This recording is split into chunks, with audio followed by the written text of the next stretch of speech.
Ladies and gentlemen, the day has finally come where I get to unbox my brand new Seagull 1963 International Edition. Now, this is a watch that I've been wanting for a very, very long time. However, I've just never really gotten around to picking one up. But I took a look at the Seagull site one day and realized that they were on sale for $189. So I figured there's no better time than now, and I'm very, very happy to get this. I feel like this is one of the most recognizable watches in the watch community. So I figured I'd do an unboxing video and a quick overview of the watch for you guys in case you're interested in picking one up yourself from the official Seagull website. I know that you can find these watches on Amazon as well. I have seen people question, authenticity and things like that naturally.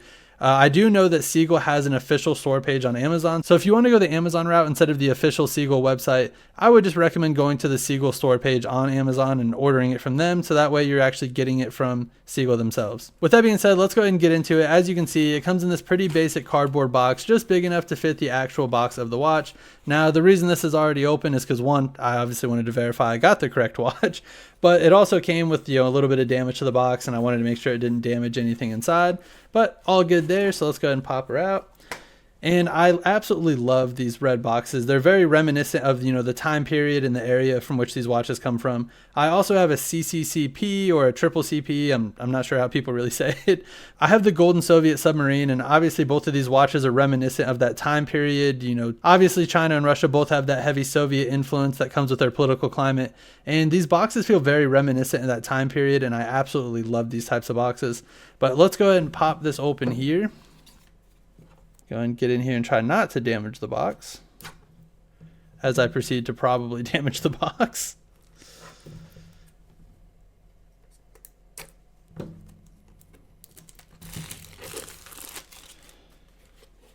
The box also has that waxy feeling that a lot of packaging had around this time period. So, another nice touch. And it does actually look like there's, a little bit of damage on the corners. Nothing that I really care about. This box will probably just get thrown in a drawer with the rest of them. But let's go ahead and pop this off and take a look at what is hopefully our beautiful 1963. Oh, I lied. We have an instruction manual first. All right, now let's go ahead and pop this out and hopefully see our beautiful 1963. And there we go. And of course I have it upside down, but there we go. Take a look at that. Oh, it's so beautiful. I'm so glad that I finally have my hands on one of these. One thing I was very nervous about with ordering this watch was actually this strap. Now you can see it's a nice nylon NATO style strap, and it actually feels really, really good in hand. But one thing about it is that it's very, very narrow. This is only 18 millimeters, whereas, most of the watches I have are 22 or 24 millimeters. So I was a little nervous at how that was going to look in person, but it actually looks very, very nice. And I mean, the watch itself is just absolutely beautiful. Like I said, I feel like this is one of the most recognizable watches in the watch community. And it's just an absolute timeless design. I mean, clearly it's been around for decades and they're still making it and doing reissues and things of that nature. Now, like I said, and as you can see, this is the International Edition. So there are a few changes from the Times Edition.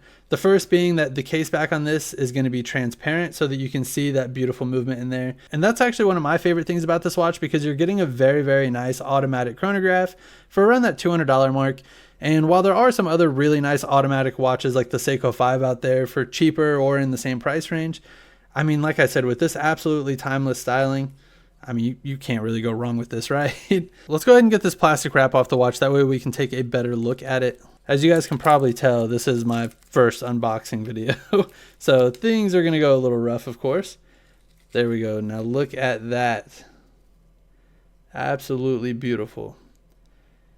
The dial looks absolutely stunning. One of the few bummers on this watch that you kind of have to expect for the price range is that this isn't sapphire, of course. This is going to be a mineral crystal. However, it still looks very, very clear. And obviously you're getting that domed style on there, which just adds to the watch. One thing that I didn't expect is actually how thick this watch is. Now I have a Bulova snorkel that in my opinion is very, very thick for what it is.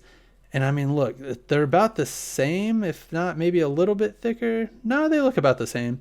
So I would say that the Seagull 1963 is on the thicker side. However, it is an automatic watch, whereas this is actually a quartz. And to be honest, if you guys watch any of my other videos, I kind of rag on this watch a lot because it's a $350 quartz movement mineral crystal. This watch is not worth it. When look at these two watches side by side at what you're getting, an automatic movement compared to a $10 quartz movement. This watch was $189. This watch is $350. Chrono, literal just date complication on a 3-hand movement. Like I said, $10 movement, plastic case, metal case, see-through back, automatic movement for about half the price. Bulova, you guys failed on this one. Seagull, absolutely timeless design, very, very affordable and makes sense. Let's go ahead and get this tag off of there as well, as that way we can throw this thing on wrist. A little bit of tape over the buckle. It's actually a pretty nice buckle. Has a little star design on there. Feels good. Not too bad. Let's go ahead and get this on wrist so we can take a look at what it looks like on wrist. Oh, another thing I was not prepared for is how long this strap really is. That is insane. Look at that. Reaches all the way back around, and I don't really have a small wrist, but that is absolutely nuts.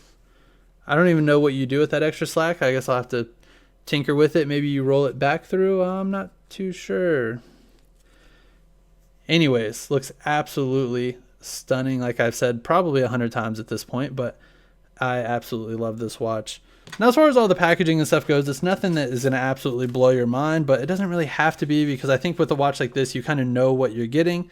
You're getting that beautiful timeless design, and you're getting an automatic chronograph for under $200, at least at its current price. At its full price, $259, but that's still very, very competitive for an automatic chronograph. I think this is a timeless design that works well in pretty much any situation, whether you're doing some dress up stuff or you're going to the field or anything like that.